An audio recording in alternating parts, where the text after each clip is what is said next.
ትዕግስት ወደ አዲስ አበባ የመጣችው ከደቡብ ጎንደር አንዲት ትንሽ መንደር ነበር። አባቷ የሞቱት ገና ሕፃን እያለች ነው። እናቷ ደግሞ ታመው የአልጋ ቁራኛ ከሆኑ ዓመታት ተቆጥረዋል። ቤቱን የሚመራ ምንም አባወራ አልነበረም። ታናሽ ወንድሟ ጎበዝ ተማሪ ስለነበር እኔ ሰርቼ አንተን አስተምርሃለሁ፣ ዶክተር ትሆናለህ ብላ ቃል ገብታለት ነበር ወደ ከተማ የመጣችው። እድል ቀንቷት በደላላ አማካኝነት ኦልድ ኤርፖርት የሚባል አካባቢ አንድ ዘመናዊ ቪላ ቤት ውስጥ ስራ አገኘች። የቤቱ ጌታ አቶ ግርማ ይባላሉ። አቶ ግርማ በውጭ ንግድ ስራ ላይ የተሰማሩ በጣም ሀብታምና የተከበሩ ሰው ናቸው። እድሜያቸው በአርባዎቹ መጀመሪያ ላይ ሲሆን ፊታቸው ሁልጊዜም ኮስታራ ነው። ይህን ቤታቸውን የገነቡት ከባለቤታቸው ጋር የነበረ ቢሆንም ነገር ግን ባለቤታቸው ከ2 ዓመት በፊት በድንገተኛ የመኪና አደጋ ሕይወታቸው ሊያልፍ ችሏል። ከዚያን ጊዜ ጀምሮ አቶ ግርማ ሳቅ ጠፍቶባቸው በሐዘን ተውጠው ነበር የሚኖሩት። ፊታቸው ላይ ምንም ደስታ የለም። ውስጣቸው ሰላም አይነበብም። አቶ ግርማ ከስራ ወደ ቤት፣ ከቤት ወደ ስራ ብቻ ነው እንቅስቃሴያቸው። ትዕግስት ወደ እሳቸው ቤት ስትገባ በፍርሃት ነበር። ምክንያቱም ጌታዬ በጣም ጥብቅ ሰው ናቸው፣ ስህተት በፍጹም አይወዱ ብሎ ነበር ደላላው አስጠንቅቋት የገባችው። ትዕግስት ስራዋን በጣም ትወዳለች።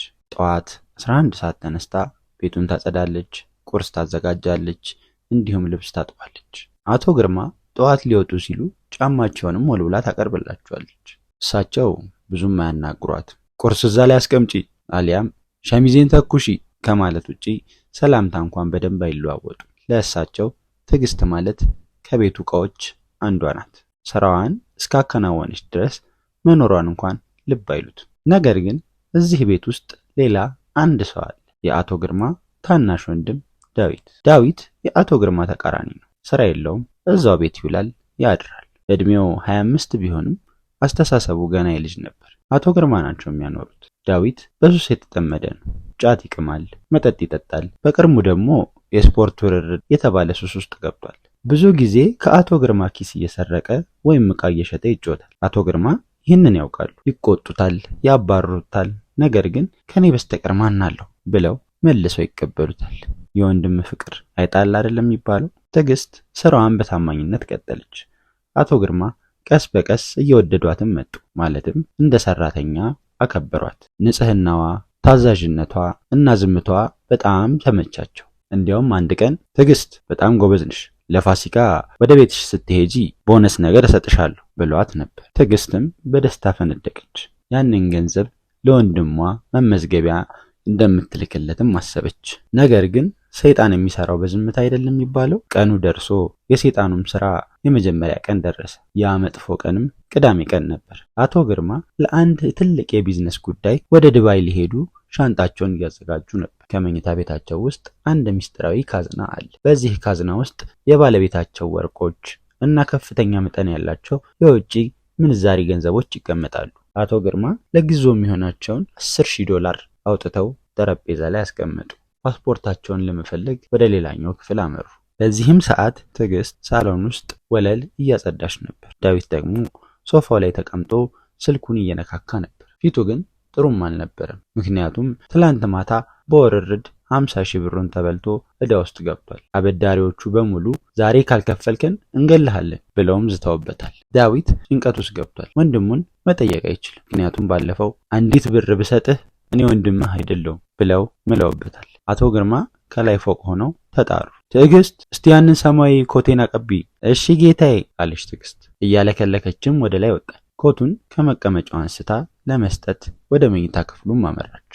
የመኝታ ክፍሉ በር ክፍት ነበር። ጠረጴዛው ላይ ያለው ገንዘብም ይታያል። ትዕግስት ገንዘቡን አየች፣ ግን ልቧ ውስጥ ምንም አይነት ክፉ ሐሳብ አልነበረም። ገብታ ኮቱን ለአቶ ግርማ ሰጣችና ወጣች። አቶ ግርማ ኮቱን ተቀብለው ለበሱ፣ ሽቶም ተቀቡ። ወደ ጠረጴዛው ተመለሱ። ገንዘቡን አንስተው ወደ ኪሳቸው ሊከቱ ሲሉ ስልካቸው ጠራ። አነሱና ማውራት ጀመሩ። እያወሩም ወደ ሻወር ቤቱ ገቡ። ንግግሩ የቢዝነስ ንግግር ስለነበር ረጅም ጊዜ ፈጀ። ልክ በዚህ ሰዓት ዳዊት ቀስ ብሎ ደረጃውን ወጣ። ድመት ይመስል ምንም ድምፅ አላሰማም። የመኝታ ክፍሉን በራፍ ተመለከተ። ክፍት ነበር። ወንድሙ ሻወር ቤት ውስጥ ያወራል። ትዕግስት ደግሞ ታች ቤት ውስጥ ራት እያዘጋጀች ነበር። ዳዊት በፍጥነት ወደ ውስጥ ገባና ጠረጴዛ ላይ ያለውን የአረንጓዴ ክምር ዶላር አይኑን ፈጠጠ። ይህ ሁሉ ገንዘብ አሰበ። እጁ ተንቀጠቀጠ። አበዳሪዎቹ የዛቻ ድምጻቸው በአእምሮ ይመላለስ ጀመር። አቶ ግርማ ሻወር ቤት ውስጥ ድምጻቸውን ከፍ አድርገው ይከራከራሉ። ዳዊት ጊዜ አልነበረውም። ገንዘቡን ከጠረጴዛው ላይ ታደረገና ወደ ኪሱ ከተተው። ሊወጣ ሲል ግን አንድ ሐሳብ መጣለት። ወንድሜ ገንዘቡን መጥፋት ሲያቅ መጀመሪያ የሚጠራጠረው እኔን ነው። እኔ እንደወሰድኩ ካወቀ ፖሊስ ይጠራብኝ። አረ እንደውም ይገለኛል። ማምለጫማ ቀዳዳ ያስፈልገኛል። ዳዊት ዙሪያውን ተመለከተ። የአቶ ግርማ አልጋ ስር ትዕግስት ጠዋት ስታጸዳ የረሳችው የጽዳት ጨርቅ ነው። እንዲሁም የትዕግስት ትንሽዬ የፀጉር ሻርፕ ወንበር ላይ ወድቋል። ዳዊት የሰይጣን ሐሳብ አሰበ። ከወሰደው ገንዘብ $200 አወጣና ያንን ገንዘብ ወስዶ የትዕግስት ማረፊያ ክፍል ወይንም ሰርቪስ ገባ። ማንም ያየው የለም። የትዕግስት ፍራሽ ስር ገንዘቡን ደበቀው። አሁን ተስተካከለ አለ ዳዊት ለራሱ። ወደ ሳሎን ተመልሶ ምንም እንዳልተፈጠረ ቴሌቪዥኑን መመልከት ጀመረ። ከ10 ደቂቃ በኋላ አቶ ግርማ ከሻወር ቤት ወጡ። በል ተዘጋጅተናል፣ አሁን ወደ ኤርፖርት መሄድ ነው አሉ። ወደ ጠረጴዛውን በማምራት ገንዘቡን ሊያነሱ ሲሉ ጠረጴዛው ባዶ ነው። አቶ ግርማ ደነገጡ። አይናቸውን አሸሹ። እዚህ ጋር እኮ ነው ያስቀመጥኩት አሉ። ወረቀቶቹን አገለባበጡ። መሳቢያውንም ከፈቱ። ምንም ነገር ግን የለም። $10,000 እንደ ጉምተን ነው ጠፋ። ዳዊት! ትዕግስት! አቶ ግርማ ጮሁ። ድምጻቸው ቤቱን አናገው። ትዕግስት እየሮጠች መጣች። አቤት ጌታዬ። ዳዊትም ምን ተፈጠረ ወንድሜ ብሎ እየተቅለሰለሰ መጣ። ገንዘቡ የት አለ? አቶ ግርማ አይናቸው ደም መስሏል። የምን ገንዘብ ጌታዬ? ትዕግስትን በመደናገጥ ጠየቀች። አታምታች! ጠረጴዛው ላይ ያስቀመጥኩት $10,000 ቅድም ኮት ልታመጪ ስትይ ገብተሽ አይተሽዋል።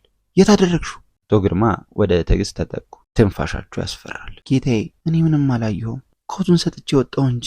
ትዕግስት መንቀጥቀጥ ጀመረች። ውሸታ! አቶ ግርማ እጇን ጠምዝዘው ያዙ። በዚህ ቤት ውስጥ ከእኔ ከዳዊት እና ከአንቺ ውጪ ማንም የለም። ዳዊት ታች ነበረ፣ አንቺ ብቻ ነሽ ወደዚህ ክፍል የገባሹ። ዳዊትም ጣልቃ ገባ። ተረጋጋ ወንድሜ፣ ምናልባት እዛ ወድቆ ሊሆን ይችላል። ትዕግስት እኮ ታማኝ ናት ብዬ አስባለሁ አለ። ንግግሩ እሳት ላይ ነዳጅን የማርከፍከፍ ያህል ነበር። ታማኝ ለድሃ ታማኝ የለውም። ገንዘብ ሲያዩ አውሬ ነው የሚሆኑት። አቶ ግርማ ጮሁ። ፈልጊ አሁኑን፣ ካለበለዚያ ፖሊስ ነው የምጠራው። ጌታዬ እውነት እልዎታለሁ፣ አልወሰድኩም። በእናቴ ይሆንብኝ፣ አልነካሁም። ትዕግስት እግሩ ስር ወድቃ አለቀሰች። አቶ ግርማ ግን አልሰማትም። ዳዊት የእሷን ክፍል ፈትሽ፣ የሰረቀ ሰው ሩቅ አይሄድም አሉ። ትዕግስት ልቧ ቆመ። ለምን ጌታዬ? ለምን ይጠራጠሩኛል? ዳዊት እሺ ብሎ ወደ ሰርቪስ ሮጠ። ከ2 ደቂቃም በኋላ ድምፁን አሰምቶ ወጣ። ወንድሜ ወንድሜ ጉድ ተመልከት! ዳዊት በእጁ የያዘው $200 አሳየ። ይኸው ከፍራሿ ስር ደብቀው ነበር። ይሄ ለትዕግስት የመጨረሻው ትልቁ የዱላ ምት ነበር። ዓለም ዞረችባት። አይደለም እኔ ያላደረኩም፣ ይሄ ገንዘብ የኔ አይደለም ጌታዬ፣ ይሄ ሴራ ነው ብላ ጮኸ። አቶ ግርማ ገንዘቡን ሲያዩ ራሳቸውን መቆጣጠር አቃታቸው። በንዴት ትዕግስትን በጥፊ መቷል። አንቺ እባብ! አበላሽኝ፣ አጠጣሽኝ፣ ቤት ሰጠሽኝ ብዬ ሳምንሽ ልትዘርፊኝ ተዘጋጀሽ? ቀሪው ገንዘብ የት ነው ያለው? እኔ አላውቅም ጌታዬ፣ ይቅደሉኝ እንጂ እኔ ምንም አላውቅም። አታውቂም አይደል? እሺ አሁን ከቤት ትወጫለሽ። ፖሊስ ጋር በወስድሽ ጊዜ ነው የሚባክነው። ደግሞ እናንተ አይነቱ ድሃ እስር ቤት ቢገባ ይደሏል እንጂ ቅጣት አይሆነው። ቅጣትሽ ወደ መጠሪያ የሌለሽነት ማንነትሽ መመለስ ነው። አቶ ግርማ ትዕግስትን እየጎተቱ ወደ ውጭ አወጧት። ልብሶቿንም በሙሉ ወረወሩባት። አንቺ ሌባ! እንዳላይሽ ይህን ፊትሽን ድጋሚ ባየው እገድልሻለሁ። ጌታዬ ዝናብ ነው፣ ማታ ነው፣ የት እሄዳለሁ? ትዕግስት የቤቱን በር ብረት ይዛ ለመነች። ዳዊት ከኋላ ቆሞ በድብቅ ፈገግ አለ። እቅዱም ሰራ። ገንዘቡን አገኘ። ወንጀሉንም በሌላ ሰው ላይ አላከከ። አቶ ግርማ በሩን ዘጉባት። የፈለግሽበት ሂጂ፣ ሲኦል ግቢ ስትፈልጊ። ትዕግስት በሩ ላይ ተደግፋ ለሰዓታት አለቀሰች። ከቤት ውስጥ የቤቱ ብርሃን ይታያል። ያ ሁሉ የለፋችበት፣ ያ ሁሉ ያጸዳችው ቤት ዛሬ ባዳ ሆነባት። ጎረቤቶች በመስኮት አጮልቀው ያያሉ። የአቶ ግርማ ሰራተኛ ሰርቃ ተባረረች የሚለው ወሬ በቅጽበት ተዳረሰ። ስሟም ጠለሸና ጎደፈባት። ማንነቷም ረከሰ። ትዕግስት ቀስ ብላ መራመድ ጀመረች። ወዴት እንደምትሄድ ግን አታውቅም። ኪሷ ውስጥ ያለው ደግሞ 10 ብር ብቻ ነው። ስልኳን አቶ ግርማ ቀምተዋታል። የሰረቅሽውን ስታመጪ ስልኩን ታገኘዋለሽ ብለዋታል። ብቸኛ የተራበች እና ልቧ የደማ ሴት ሆና አዲስ አበባን በዛ ጨለማ ተጋፈጠች። ዝናቡ አሁንም ይዘንባል። ትዕግስት ከአንዲት ሱቅ በረንዳ ላይ ለመጠለል ሞከረች። የሱቁ ዘበኛ አጂጂ ከዚህ ሌባ ልትሆኚ ትችያለሽ ብሎ አባረራ። ለካ የድሃ መልክ ሁሉ አንድ ነው። ለካ ልብስ ከቆሸሸ ልብም የቆሸሸ ይመስላችኋል? ፈጣሪ ሆይ ግን አለህ አለች ትዕግስት ወደ ሰማይ አንጋጣ። አንተ የእውነት ዳኛ አይደለህም? ለምን ዝም አልክ? ወንድሜን እንዴት ላስተምር? እናቴንስ እንዴት ልቀልብ? ወይስ ድሃ ተወልዶ እንዲሞት ነው የፈጠርከው? ለጥያቄዋ ግን መልስ የሰጣት የነጎድጓዱ መብረቅ ድምፅ ብቻ ነበር። በአቶ ግርማ ቤት ውስጥ ግን ምንም ሰላም አልነበረም። አቶ ግርማ ጉዟቸውን ሰረዙ። $10,000 ቀልድ አይደለም። በዛ ላይ የእሷ ክህደት በጣም እጅጉን አበሳጭቷቸዋል። ውስኪ ጠርሙስ ከፈቱና መጠጣት ጀመሩ። ዳዊት በደስታ ራቱን እየበላ ነበር። ወንድሜ ተወው አይክፋ፣ እኔ እኮ አለሁልህ፣ ሌላ ታማኝ ሰራተኛ እኔ እፈልግልሃለሁ አለው። አቶ ግርማ ወንድማቸውን በትኩረት አዩት። ዳዊት አይኑ ይቁለጨልጫል። አቶ ግርማ የቢዝነስ ሰው ናቸው። የሰውን ፊት ማንበብ ይችላሉ። የዳዊት እርጋታ፣ የዳዊት እኔ የፈለግኩት ማለት የሆነ ነገር እንጨረባል። እስቲ ዝም በል አሉት በቁጣ። አቶ ግርማ ተነሱና ጭንቅላታቸውን እየነቀነቁ ወደ መኝታ ቤታቸው ገቡ። አልጋው ላይ ተቀምጠው የትዕግስትን ምስል ወደ ኋላ አስታወሱ። ስታለቅስ የነበረችው የውሸት አልመሰል አላቸው። በእናቴ ይሁንብኝ ስትል የነበረው ቅንነት፣ ከዚህ በፊት ያውቁት የነበረው ባህሪዋ የሆነ ነገርማ ልክ አይደለም ወደሚለው መደምደሚያ መጣቸው። አቶ ግርማ አንድ ማንም የማያውቀው ትልቅ ምስጢር አላቸው። ባለቤታቸው ከሞቱ በኋላ የፍርሃት በሽታ ወይንም ደግሞ ፓራኖያ ተብሎ የሚታወቀው በሽታ ስለሚያጠቃቸው ማንም ሰው ሊጎዳኝ ይችላል በሚል እምነት በመላው ቤት ውስጥ በመኝታ ቤት፣ በሳሎን፣ በኮሪደሩ ዘመናዊ የሆኑ ድብቅ ካሜራዎችን አስገጥሞ ነበር። ይህንን ካሜራ ዳዊትም ሆነ ትዕግስት በፍጹም አያውቁት። ካሜራዎቹ ድምፅና ምስል በጠራ ሁኔታ ቀርጾ ያስቀምጣሉ። አቶ ግርማ ላፕቶፓቸውን ከፈቱ። እስቲ እውነቱን ልይ አሉና ምናልባት ትዕግስት ገንዘቡን የት እንደደበቀችው ካሜራ ላይ አይ ይሆናል ብለው አሰቡ። የሚስጥር ቁጥራቸውን ካስገቡ በኋላ የዛሬውን ቀን መረጡና ሰዓቱን ወደ ኋላ መልሰው መመልከት ጀመሩ። ምስሉ ስክሪናቸው ላይ መጣ። ጠዋት ነው። ትዕግስት እያጸዳች ዘፈኗን ታንጎራጉራለች። አቶ ግርማ የትዕግስትን የዋህነት ሲያዩ ልባቸውን ተዘጠዛቸው። ቀጠሉ። አቶ ግርማ ሲጣሩ ይሰማል። ትዕግስት እየሮጠች ወጣች። ኮቱንም አቀበለቻቸው። ወዲያው ወጣች። አንዲትም ነገር አልነካችው። አቶ ግርማ ቪዲዮውን አቆሙት። ምን አልነካችሁም? ቀጠሉ በድጋሚ ቪዲዮውን ወደ ማየት። አቶ ግርማ ሻወር ቤት ገቡ። ክፍሉ ባዶ ሆነ። ለጥቂት ሰከንዶች ዝምታም ሰፈነ። ከዚያ በሩ ቀስ ብሎ ተገፋ። አቶ ግርማ ተንፋሻቸውን ዋጥ አደረጉ። ወደ ውስጥ የገባው ሰው ትዕግስት አልነበር፣ የገዛ ወንድማቸው ዳዊት። ያ አሁን ድራት እየበላ አይዞህ ወንድሜ የሚለው እባቡ ዳዊት። ዳዊት ሲገባ ዙሪያውን ሲመለከት ገንዘቡን ሲያነሳ ኪሱ ውስጥ ሲከት ይታያል። ከዚያም ልክ ይህንንም እንዳዩ የአቶ ግርማ ልብ ሊፈነዳ ደረሰ። ከዚያም ዳዊት ከኪሱ ገንዘብ ቀንሶ ወደ ትዕግስት ሰርቪስ በመሄድ ላይ ያለ ካሜራው በኮሪደሩ ላይ እሱን ያሳያል። አቶ ግርማ ላፕቶፑን ዘጉት። እጃቸው መንቀጥቀጥ ጀመረ። ላብ በላብ ሆኑ። በህይወታቸው እንደዚህ አይነት ድንጋጤ ተሰምቷቸው አያውቅም። የገዛ ወንድማቸው ዘረፋል። ያ ብቻ አይደለም። አንዲት ምስኪን ወላጅ የሌላት ለወንድሟ የምትለፋ ሴትን ወንጀለኛ አድርገው በዝናብ አባረሯት። ስሟን አጠፉ። እሺ ቆይ እኔ ምን አደረግኩ? አቶ ግርማ ለመጀመሪያ ጊዜ አለቀሱ። የራሳቸው የጭካኔ ድምፅ ጆሮአቸው ላይ አስተጋባ። ሌባነሽ፣ ጥፊ፣ ሲኦል ግቢ። ትዕግስት አሁን የቱ? በዚህ ጨለማ፣ በዚህ ጅብ በሞላበት ከተማ ምን ይሆን አይሆን? አቶ ግርማ በንዴት ብድግ አሉ። ሽጉጣቸውንም ከጋዝና ላይ አወጡ። አይናቸው ደም ለብሶ ተገልብጧል። ወደ ታች ደረጃውን ይዘው ወረዱ። ዳዊት ሳሎን ውስጥ እግሩን ሰቅሎ ቴሌቪዥን እያየ ይስቃል። የአቶ ግርማን ኮቴ ሲሰማም ዞረ። ወንድሜ ፓስፖርትህን አገኘኸው? አለ ዳዊት። አቶ ግርማ መልስ አልሰጡም። ቀጥታ ሄደው የቴሌቪዥኑን መስታወት በሽጉጡ ሰደፍ መቱት። መስታወቱ ተሰባበረ። ዳዊት በንድጋጤ ዘለለ። ወንድሜ ምን ሆነሃል? አቶ ግርማ ሽጉጡን ዳዊት ላይ ደቀኑበት። አንተ ይሁዳ፣ አንተ ደም መጣጭ! ግርማ ምንድን ነው የምትወራው? ኧረ እባክህ ተረጋጋ። ዳዊት እየተንቀጠቀጠ ወደ ኋላ ሸሸ። ካሜራ! በቤት ውስጥ ካሜራ እንዳለ አታውቅም አይደል? አቶ ግርማ ጮሁ። የዳዊት ፊት ከሰል ሆነ። ጉልበቱን አጣ። ያ ሁሉ ትወናው ፈራረሰ። ወንድሜ እኔ ዕዳ ነበረብኝ። ሊገሉኝ ነው። ዕዳ ስላለብህ ንጹሕ ነፍስ ትገላለህ? አንዲት ሴት ማንም የሌላት ልጅ ሜዳ ላይ ትወረውራለህ? አንተ ሰው አይደለህም፣ አውሬ ነህ። አቶ ግርማ በንዴት ወንድማቸውን በእርግጫ መቱት። ዳዊትም ወደቀ። ተነስና ገንዘቡን አንጣ። ዳዊት እየተንፏቀቀ ከኪሱ ገንዘቡን አወጣ። ይቅር በለኝ፣ ሰይጣን አሳስቶኝ ነው። ሰይጣኑ አንተ ነህ አሁን ከዚህ ቤት ትወጣታለህ፣ ግን ከመውጣትህ በፊት ያባረርካትን ልጅ እንድፈልግ ትረዳኛለህ። እሷ ላይ የሆነ ነገር ከተፈጠረ ግን እኔ በእጄ እገልሃለሁ። አቶ ግርማ ዳዊትን አስነስተው እየጎተቱ ወደ መኪናቸው ወሰዱት። ከሌሊቱ 8 ሰዓት ዝናቡ አሁንም ይዘንባል። አቶ ግርማ መኪናቸውን አስነሱና ወደ ውጭ ወጡ። ግን የት ይፈልጓት? አዲስ አበባ እንደሆነ ሰፊ ነው። ጨለማው ድቅድቅ ብሎ ወፍራም። ወዴት ነው ሄደችው? አቶ ግርማ ዳዊትን ጠየቁት። አላውቅም፣ ወደ ታች ስትሄድ ነው ያየኋት። አቶ ግርማ መኪናቸውን በፍጥነት እያሽከረከሩ መንገዱን ያያሉ። እያንዳንዱን ጥላ፣ እያንዳንዱን ጥግ ያያሉ። ትዕግስት እያሉ ይጮኻሉ። መልስ ግን የለም። ከአንድ ሰዓት ፍለጋ በኋላ ሳር ቤት አካባቢ አንድ ድልድይ ስር ሰው የተጠቀለለ መሰላቸው። አቶ ግርማ መኪናቸውን አቆሙ። ወርደውም ሮጡ። አዎ ልክ ነበሩ። እሷ ነች ትዕግስት። በብርድ ተኮራምታለች። ፌስታሏንም ታቅፋ ራሷን ስታለች። ሰውነቷ በረዶ ሆኗል። ትዕግስት ልጄ! አቶ ግርማ አቀፏት። ትንፋሽ ግን የላትም። ዳዊት ቶሎ በር ዳኝ! ወደ ሆስፒታል! ትዕግስትን አንስተው መኪና ውስጥ ከተቱ። አቶ ግርማ መኪናውን ሲያበሩ እጃቸው በደንብና በጭቃ ተለውሷል። ልባቸው ፍርሃት ይመታል። እባክህ አምላኬ አትግደላት፣ አንድ ድል ስጠኝ፣ ይህንን ኃጢአት ላስተሰሪ እያሉ ይጸልያሉ። ወደ አንድ ትልቅ ሆስፒታልም በረሩ። ዶክተሮች ተቀበሏት። ድንገተኛ ክፍልም አስገቧት። አቶ ግርማና ዳዊት ኮሪደሩ ላይ ቆሙ። አቶ ግርማ ዳዊትን ተመለከቱት።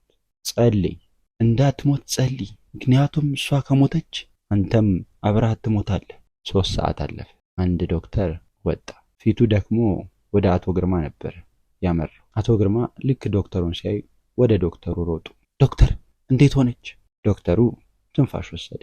በጣም ቀዝቃዛ አየር ውስጥ በመቆየቷ ሃይፖተርሚያ የሚባል በሽታ አጋጥሟል። በዛ ላይ በከፍተኛ ድንጋጤ ልቧ ተጎድቷል። አሁን አረጋግተናታል፣ ግን አልነቃችም። ቀጣዩ 24 ሰዓታት በጣም ወሳኝ ነው።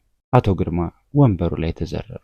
ገንዘብ ስላላቸው ሁሉንም ማድረግ እንደሚችሉ ያስቡ ነበር። ግን ህይወትን መግዛት አይቻልም። ንጹህ ህሊናን መግዛት አይቻልም። በዚያ ሌሊት አቶ ግርማ ሆስፒታል ወንበር ላይ ተቀምጠው ሲያስቡ ነቃ።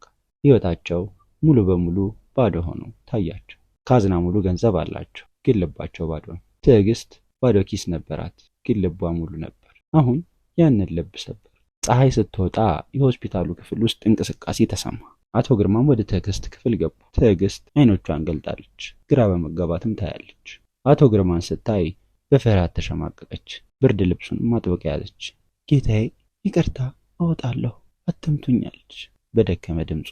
ይህ ንግግሯ የአቶ ግርማን ልብ በቢላ እንደመውጋት ያህል ነበር። አቶ ግርማ ወደ አልጋው ጠጋ በማለት በጉልበታቸው ተንበረከኩ። አዎ ያ ኩሩ ሀብታም በደሃ ሰራተኞቹ ፊት ተንበረከኩ። የትዕግስትን እጅ በመያዝ ራሳቸውን ደፍተው አለቀሱ። ትዕግስት ልጄ ይቅርበኝ፣ እኔ ነኝ ሌባው፣ እኔ ነኝ ቆሻሻው። አንቺ ንጹህ ነሽ። ካሜራውን እኮ አየሁት፣ ዳዊት ነው የወሰደው። እኔ ግን ሳላጣራ ፈረድኩብሽ። እባክሽ ይቅርበኝ። ትዕግስት የምትሰማው ማመን አልቻለች። አቶ ግርማ እያለቀሱ ነው? ያ ግዙፍ ሰውዬ እያለቀሱ ነው? ዳዊትስ ብላ ጠየቀች። እሷ እኮ አሁንም ስለሌላ ሰው ህይወት ትጠይቃለች። ዳዊት ፖሊስ ጣቢያ ራሴ አስረክቤዋል፣ ለወንጀሉ ይቀጣታል። አንቺ የኔ ንግስት ነሽ። ከዛሬ ጀምሮ ሰራተኛ አይደለሽ፣ ልጄ ነሽ። አቶ ግርማ ወንድምሽን እኔ አስተምራለሁ፣ ትምህርት ቤት ይገባል። እናትሽንም እዚህ አምጥተን እዚሁ አዲስ አበባ ምርጥ ሐኪም ጋር እናሳክማታል። አንቺም ትምህርትሽን ትቀጥያለሽ። ነርሲንግ ትምህርት መማር እንደምትፈልጊ ሰምቻለሁ። ትማሪያለሽ፣ የፈለግሽውን ትሆኛለሽ። የፈሰሰው እንባሽ በእኔ ቤት ላይ የዘነበ እሳት ነበር። አሁን በክብር የሚገባሽን ቦታ ታገኛለሽ። ትዕግስት እንባዋ ፈሰሰ። ግን ይሄ የሐዘን እንባ አልነበረም፣ የፈጣሪ ፍርድ ነበር። እውነትና ንጋት እያደር ይጠራል አይደል የሚባለው የሀገራችን ተረት። ከ5 ዓመታት በኋላ አንድ ትልቅ የምረቃ በዓል ላይ አቶ ግርማ በመጀመሪያው ወንበር ተቀምጧል። ጸጉራቸው ትንሽ ሸብት፣ ፊታቸው ግን ደስታ ያበራል። መድረኩ ላይ በነርሲንግ ዲግሪዋን ተቀብላ የምትመረቀው ወጣቷ ስም ተጠራ። ትዕግስት አለማየሁ። አዳራሹ በጭብጨባ ተናወጠ። ትዕግስት ዲግሪዋን ይዛ ወረደች። ቀጥታም ወደ አቶ ግርማ መጣች። አቅፋ ሳመቻቸው። አባዬ አመሰግናለሁ አለች። አቶ ግርማ እንባቸውን ጠረጉ። እኔ ነኝ የማመሰግነው ልጄ። አንቺ የሰጠሽኝን ትምህርት ከማንኛውም ዲግሪ በላይ ነው። ሰው መሆንን ያስተማርሽ።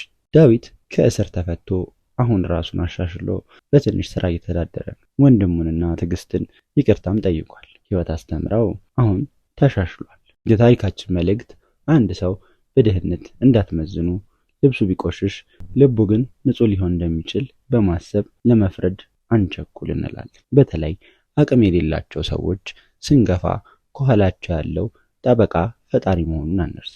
ዛሬ የምትወረውረው ድንጋይ ነገ ተመልሶ የገዛ ቤትህን መስታወት ይሰብረዋልና ክብር ለሚገባው ክብር እንስጥ። የሰው ልጅ ክቡር ነው። ይህ ታሪክ ከተመቻችሁ ቻናላችንን ላይክ በማድረግ ሰብስክራይብ በማድረግ ቤተሰብ ይሁኑ። እናመሰግናለን።